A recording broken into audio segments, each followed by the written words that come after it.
My best friend used my face to pass a background check. The first time I realized something was wrong was not dramatic. No masked strangers. No midnight phone call. No ominous note under my door.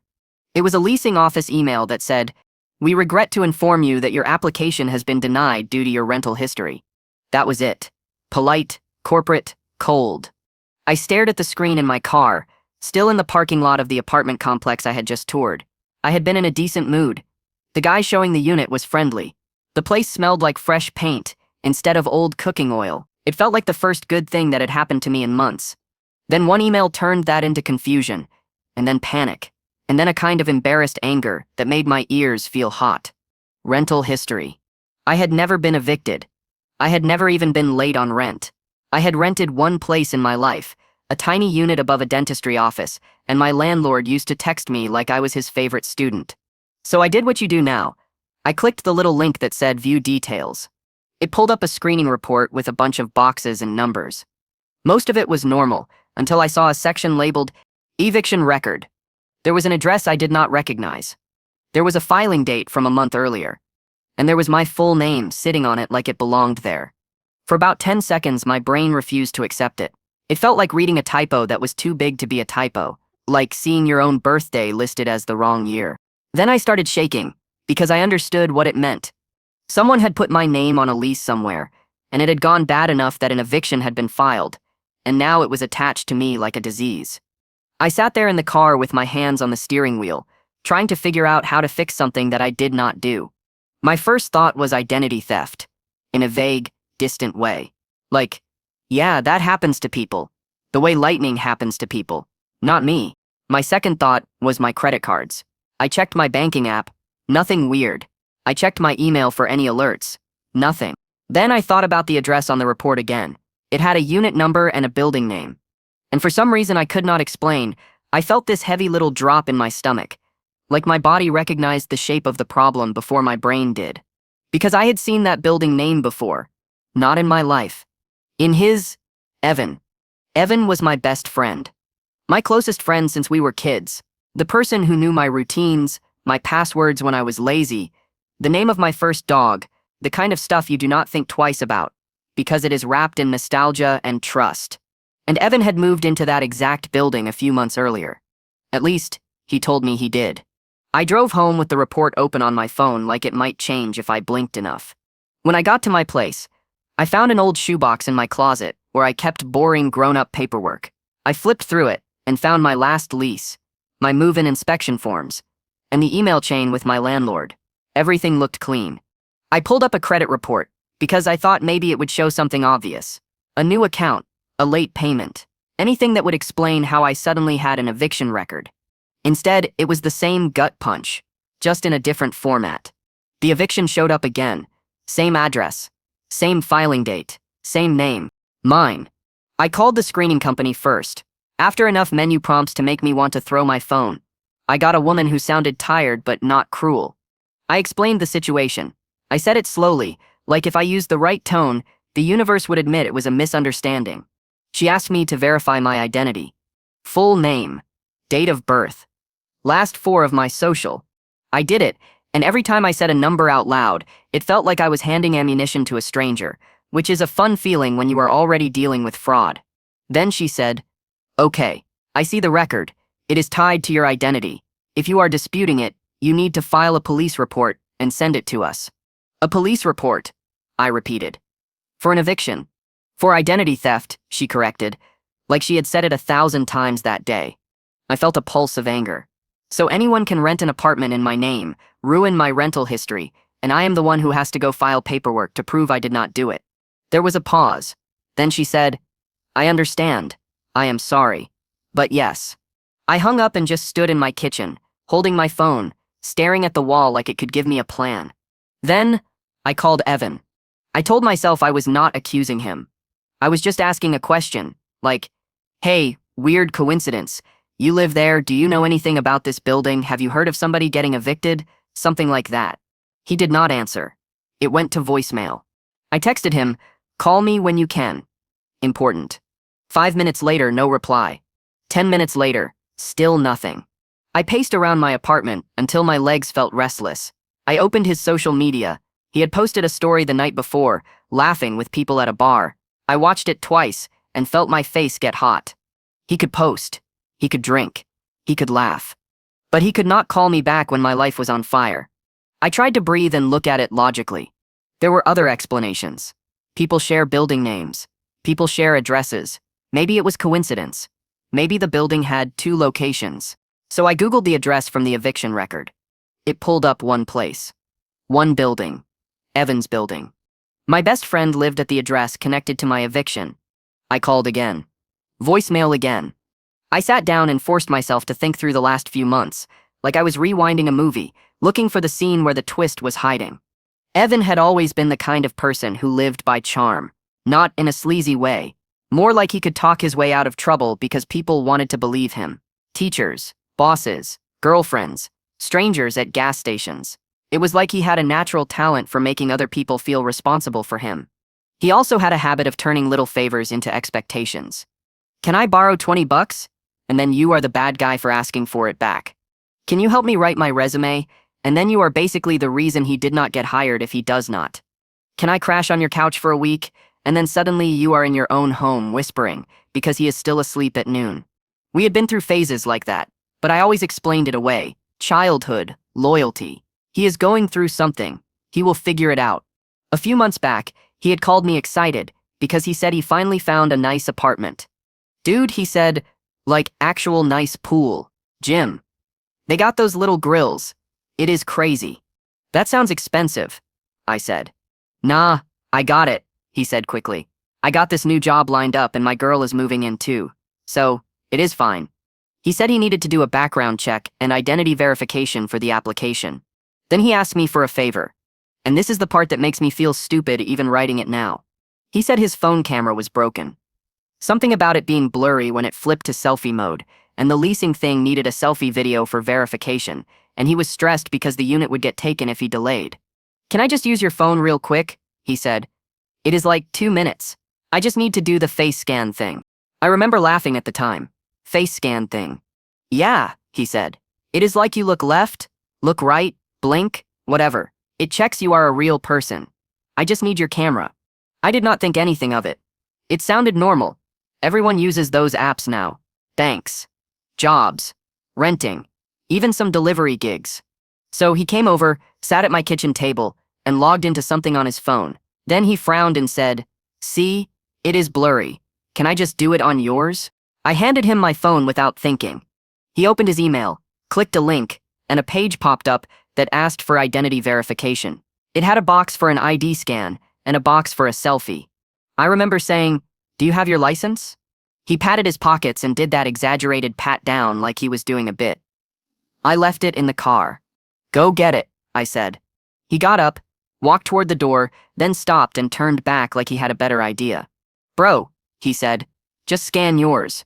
They only check name matches the application and the picture matches the face scan. My background check is fine. I just need to get through this stupid step. I will switch the name later. It is just to hold the unit. I remember hesitating, not because I thought he was committing fraud. That word did not even enter my mind. I hesitated because it sounded like a weird shortcut, and I did not like weird shortcuts. But he was my friend, and he was stressing, and he did that thing where he made it sound like you were overthinking.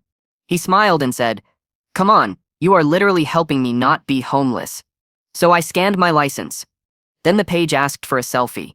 He held my phone up and angled it toward himself, and I said, "Wait, that is you." He sighed like I was being annoying. "It needs your camera, not your face. It will let me through. It is fine." "Evan," I said, "that is not how it works." He laughed and handed me the phone. "Then do it. It wants a face scan. You do it. You are helping me.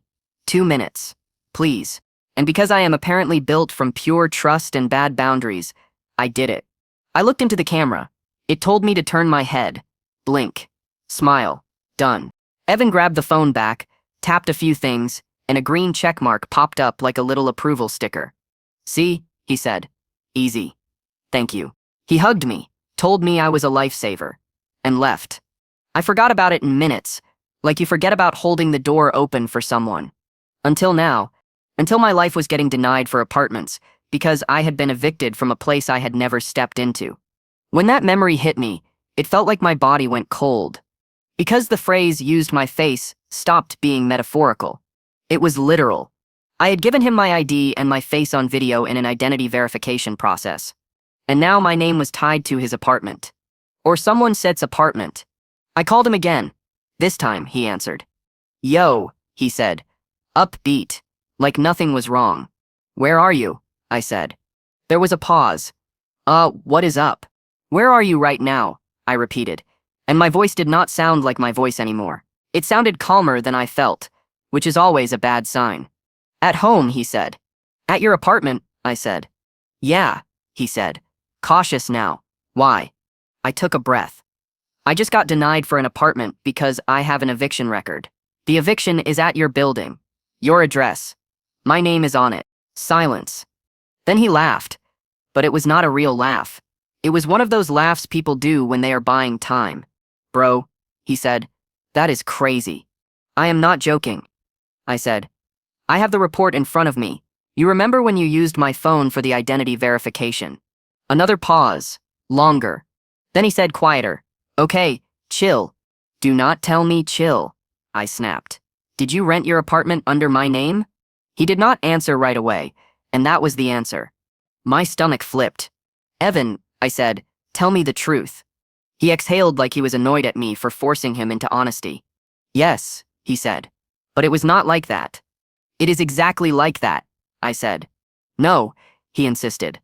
Listen, it was just to get approved. My background check was taking too long, and they were going to give the unit away. I told you I would switch it later. You did not tell me you were putting my name on a lease, I said. You framed it like you needed a camera. I did need a camera, he said, like that made it okay. I felt dizzy. So you used my ID and my face to pass the rental screening. He sounded defensive now. I paid the rent. It did not affect you. It is affecting me right now, I said. There is an eviction under my name. He went quiet again. Then he said, okay, look, there was a situation. A situation, like he got stuck in traffic. What situation? I said. He hesitated, and then his voice softened, like he was trying to pull me back into sympathy. My job fell through, he said. My girl left. I got behind. They filed. I was gonna handle it before it went anywhere. You were gonna handle it, I repeated, by letting it hit my record. It was not supposed to, he said quickly. It is just a filing.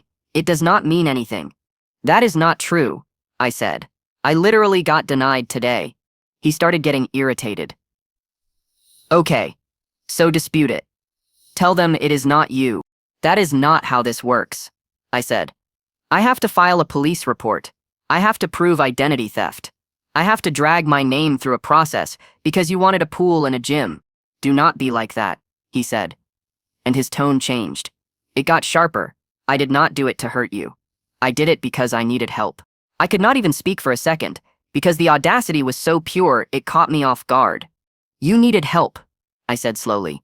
So you committed fraud with my identity. It is not fraud, he snapped. It is literally fraud. He said, you said yes. I stared at my wall like he was physically in front of me, and I needed to confirm he was real. I did not consent to this, I said. I did not understand what you were doing. You always act like you do not understand when you want to back out, he said, and I realized he was turning it on me, making me the problem. The moment things got real, I took a breath and forced myself back to the point. Where is the lease? I asked. What? I want a copy of the lease, I said. I want the unit number. I want the office contact. I want every document with my name. He hesitated. Why? Because I am cleaning up what you did, I said. And you are going to cooperate. He sighed dramatically. Fine, I will send it. Now, I said. I am busy, he said. Now, I repeated. And my voice was flat. Or I am going to the police today, and I am telling them everything, including that you admitted it. Silence. Then he muttered, okay. He hung up. I waited. 5 minutes. 10. Nothing. I called again. Straight to voicemail. I texted him, send the lease now. This is not optional. No reply. I felt that cold drop again. The one that says you are dealing with someone who will always choose themselves. So I did the thing I was trying to avoid. I went to the police station. Even walking in felt humiliating, like I was about to confess to being dumb. When I told the officer at the front desk that I needed to report identity theft related to a rental lease, he looked at me like he had not heard that one in a while. He gave me paperwork, told me to sit, and I sat there for almost an hour listening to a TV mounted in the corner playing news I did not absorb. When a different officer finally called me back, he took my statement. He asked if I had any suspects. I said yes. Then I had to say the part that felt like swallowing glass. "It is my best friend," I said. "He used my ID and my face for the verification." The officer blinked. "You let him scan your ID." "I did not realize," I said quickly. "He made it sound like a technicality. I thought it was just to submit the application and then he would swap it. I know I should not have." He did not say I should not have, but his face did, which was worse. He asked for Evan's full name, phone number, and what I knew about the apartment. I gave him everything. He gave me a case number and told me I could use it to dispute the eviction record and contact the screening company. I walked out feeling like I had stepped into a new version of adulthood where your friends can ruin you with a selfie. That night around 11, Evan finally texted, "Bro, why are you doing all this? We can talk." I stared at the message, my hands shaking with anger now instead of fear. I wrote back, "Send me the lease. I need it for the dispute." He replied, "I do not have it." I wrote, "You signed it." They emailed it. He wrote, "They did not email it. Lies. Lazy lies." I wrote, "Give me the unit number." He replied, "What does it matter?" I wrote, "Because my name is on it." No reply after that. The next day, I went back to the basics.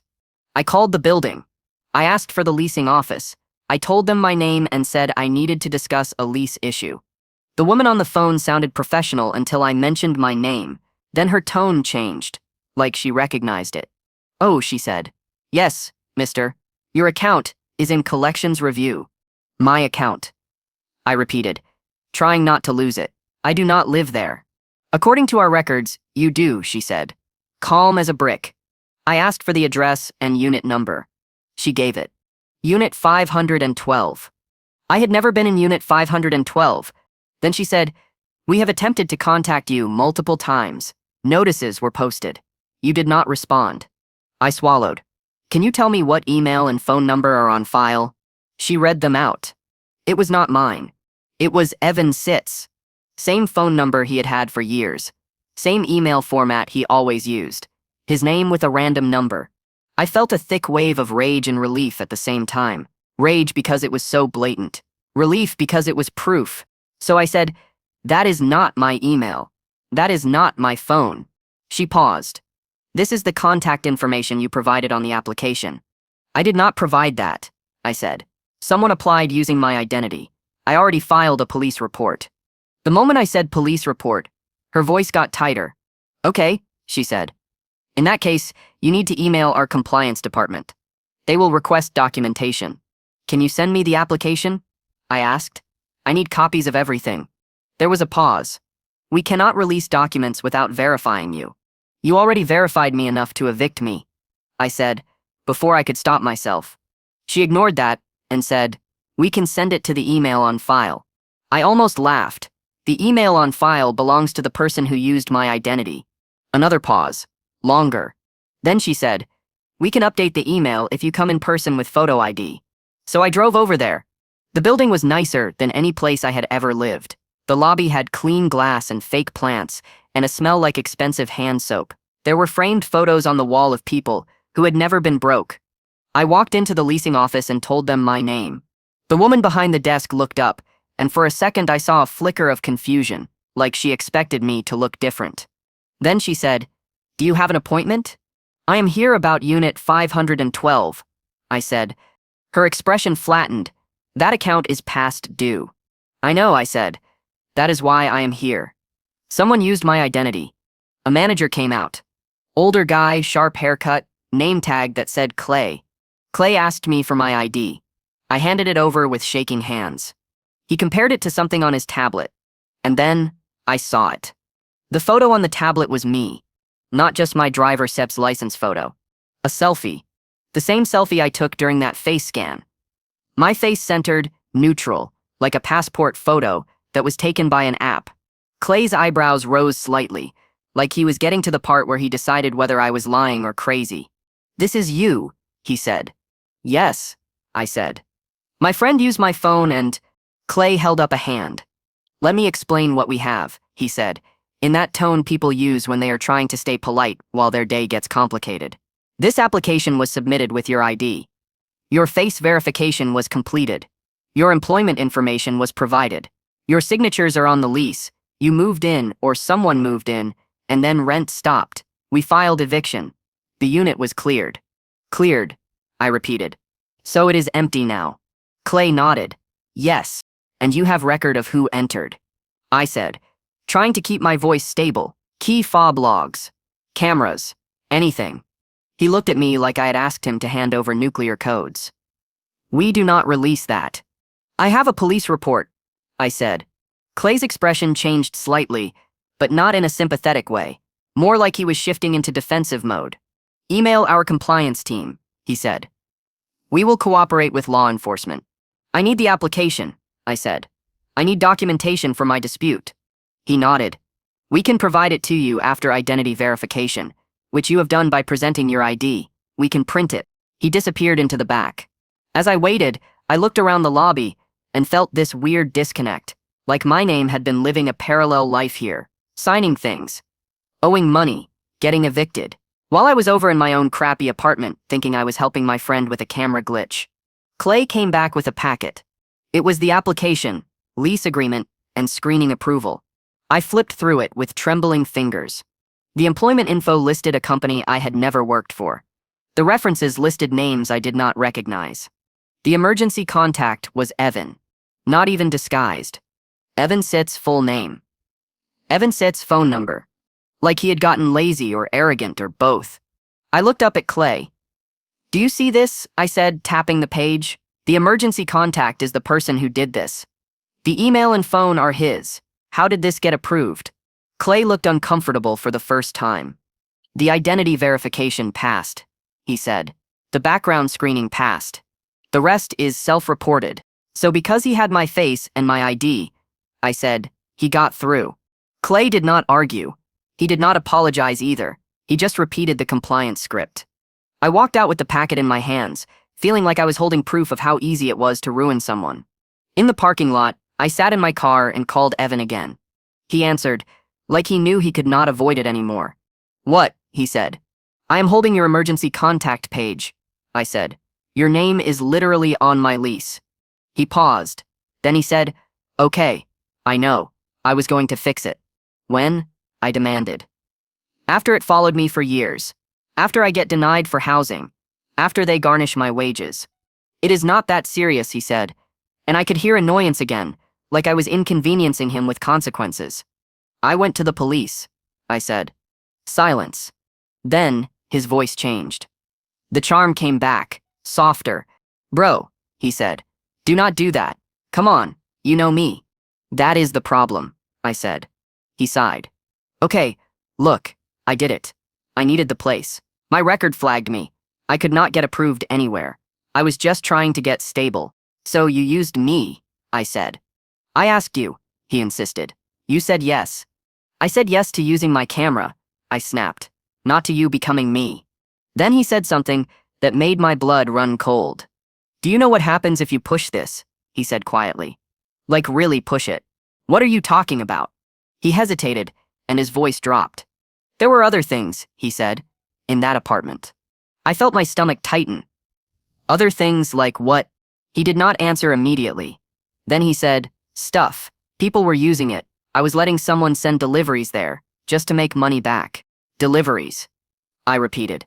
"Not like drugs," he said fast. Like he had rehearsed that. "Not like that.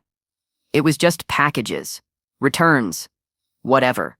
It was easy money." I gripped the steering wheel so hard my fingers ached. "You were running something out of an apartment under my name," I said. "It was not like that," he said again. The phrase he used whenever he wanted to blur reality. "It was temporary." "Was there anything illegal?" I asked. He said, "I do not know." That answer told me everything.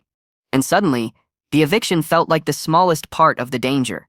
Because if something criminal happened at that unit, the first name they would find on paper was mine. 2 days later, a detective called me. He introduced himself, referenced my report, and asked if I could come in to answer questions. When I got there, he was blunt. "We have a separate investigation connected to that address," he said. "Fraud and stolen goods. Your name came up." I felt lightheaded. My name. He slid a photo across the table. It was a security still from a building hallway. A man wearing a baseball cap, holding a stack of packages. The man was Evan. "There is more than an eviction here," the detective said. "We have evidence of repeated deliveries to that unit. We have labels. We have names. We also have video of someone signing for packages in the lobby under your name." My mouth felt dry. That was not me. "I believe you," the detective said. "But you need to understand why your friend using your identity is not a friend problem anymore. It is a legal problem." I stared at the photo. Evan looked relaxed, like he belonged there. Like it was his apartment. Like my name was just a tool he borrowed. The detective asked if I had contact with Evan. I said yes. He asked what Evan told me. I told him everything, including the part where Evan warned me not to push it. The detective's eyes narrowed slightly at that. Then he said, "Do you think he would meet you in person?" I hesitated. "Maybe." "Would you be willing to set up a meeting?" he asked, "and let us observe?" My stomach turned. Like a sting. Like an opportunity for him to admit what he did, the detective said, careful with his wording. "We will take precautions." I sat there, weighing it. Part of me wanted to avoid it. Block Evan. Move on. Pretend none of it happened. But that was not realistic anymore. My name was already attached to it. The only way out was documentation and truth, even if it blew up my friendship like a grenade. So I said, yes. That afternoon, I texted Evan. "We need to talk in person. This is serious." He replied almost immediately, and the tone was suddenly sweet again. "Yeah, bro, for sure. I've been meaning to talk." He suggested a coffee shop near his building. I suggested a different one, further away, somewhere with cameras and a parking lot that was easy to watch. He agreed too quickly. When the day came, I felt like I was walking into a scene from a movie where the main character makes terrible choices. I got there early. The detective and another officer were positioned in an unmarked car across the lot, visible enough to me that I felt slightly less alone but far enough that Evan would not notice right away. I sat inside with a coffee I could barely drink. My hands would not stop shaking. Evan showed up 10 minutes late, wearing the same confident look he always wore when he was planning to talk his way out of something. He hugged me like we were meeting to catch up, not to discuss identity fraud. "You look stressed," he said, sitting down. "I am stressed," I said. He smiled like that was dramatic. "Okay, talk to me." I pulled out the lease packet and slid it across the table. "My name," I said. "Your email, your phone, your emergency contact. An eviction, a fraud case, packages, investigators. This is not a small mistake." His face tightened, but he kept his voice calm. "Bro, I told you, I was going to fix it." "How?" I demanded. "How do you fix an eviction under my name?" He leaned forward and lowered his voice, like he was sharing a secret. "You file the dispute," he said. "You say it is identity theft. Done." "That is what I did," I said. "And now the police are involved." His eyes flicked, just a tiny movement, but I saw it. The moment he realized this was out of his control. "Why would you do that?" he said, a little sharper. "Because you did not give me a choice," I said. He sat back and took a sip of his drink, like he was thinking. Then he said, "Okay, if you want to fix it, you do not need to ruin me." "Fix it how?" I asked. He leaned in again. "I can pay off what I owe. I can talk to the office. I can make it go away." "Not if it is tied to fraud," I said. He stared at me like I was being annoying. Then he said, "You know what the real issue is. You are mad about the principle. You always do that. You care more about being right than helping someone." I felt my throat tighten. "Do not do that." "Do not do what?" he said. Innocent. "Turn it on me," I said. "I helped you, and you used me." His jaw tensed. I was trying to survive. "At my expense," I said. He was quiet for a second. Then he said, "Look, I can make it up to you." "How?" I asked. He hesitated, then said, I can give you money. That was when I realized he still did not get it. He thought this was a debt you pay off. He did not understand that he had put me in legal danger, the kind you cannot Venmo away. I said, I am not taking your money. His expression shifted from charm to irritation. Then what do you want? He asked. I want you to admit it, I said. In writing. To the police. To the building. To everyone. His eyes narrowed. No. Evan, I said, trying to keep my voice steady. You already admitted it to me on the phone. He shook his head. That was not an admission. That was me talking. You do not have proof. I felt a cold wash over me. There it was. The real Evan. The one who always believed he could wriggle out. I said, I have proof. He leaned forward, voice low. Do you? He said. Because if you keep pushing, more stuff is going to come out. Stuff with your name. My stomach dropped. What does that mean? I asked. He did not answer directly. He just stared at me like he was daring me. And in that moment, something snapped into clarity. He was not sorry. He was scared. Not of hurting me. Of consequences. I stood up. Evan's eyes widened slightly, like he thought I was leaving. I said, loud enough for people to glance over. I am done. He reached out and grabbed my wrist. Not hard, but controlling. Sit down, he hissed. I pulled my arm back. Do not touch me. His voice turned sharp. You do not get to do this to me. You did this, I said. He looked around and lowered his voice again. If you walk out, I promise you, you are going to regret it. That was the moment the officers moved. They did it fast. 2 men walked in like normal customers, then shifted direction straight toward our table. Evan froze when he saw them. One of them said, Evan. Evan's face went pale.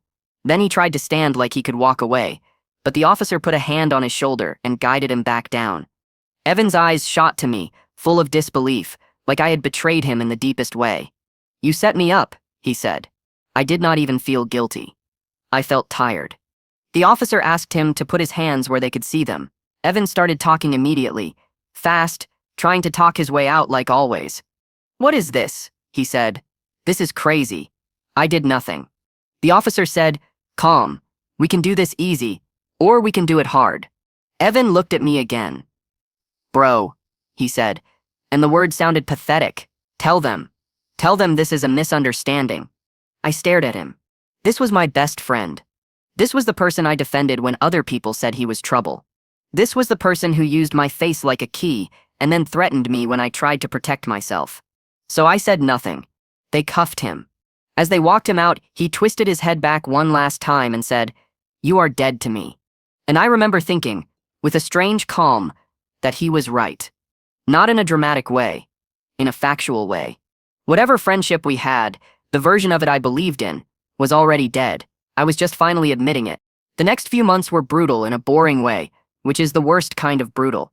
I spent hours on the phone with the screening company, the credit bureaus, the leasing office compliance department, and the detective handling the case. Every step required more paperwork, more proof, more repetition. I froze my credit. I filed fraud alerts. I wrote dispute letters, like I had become my own lawyer. I had to explain the situation over and over, and every time I did, I felt embarrassed, like the listener could hear the naive part where I let it happen. The eviction record took time to clear. It did not evaporate just because the truth existed. Systems move slow, especially when you are the one hurt. At one point, I applied for another apartment and had to include a note proactively, like, I am disputing an incorrect eviction due to identity theft. Documentation available upon request. It made me feel like I was walking around with a stain on my shirt, begging strangers to believe it was not mine.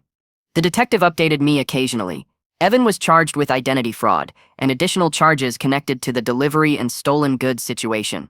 I never got every detail, and honestly, I did not want them. I had spent enough time inside his mess. The leasing office eventually agreed, in writing, that I was a victim of identity theft and that the lease was fraudulent. They removed the eviction record from their reporting, and the screening company updated their database. It took long enough that I learned a new kind of patience, the kind you are forced into.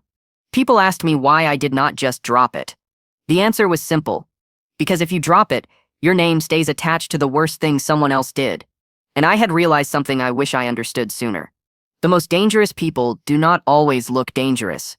Sometimes they look like your best friend, sitting at your kitchen table, calling you a lifesaver, and asking you for a quick favor that takes 2 minutes. So yeah, that is how I learned the hard way. Do not scan your ID for someone else. Do not do face verification for someone else. Do not let anyone borrow your name, because getting it back can take months, and it can cost you friendships, money, peace, comfort, and the kind of trust you do not even realize you had until it is gone.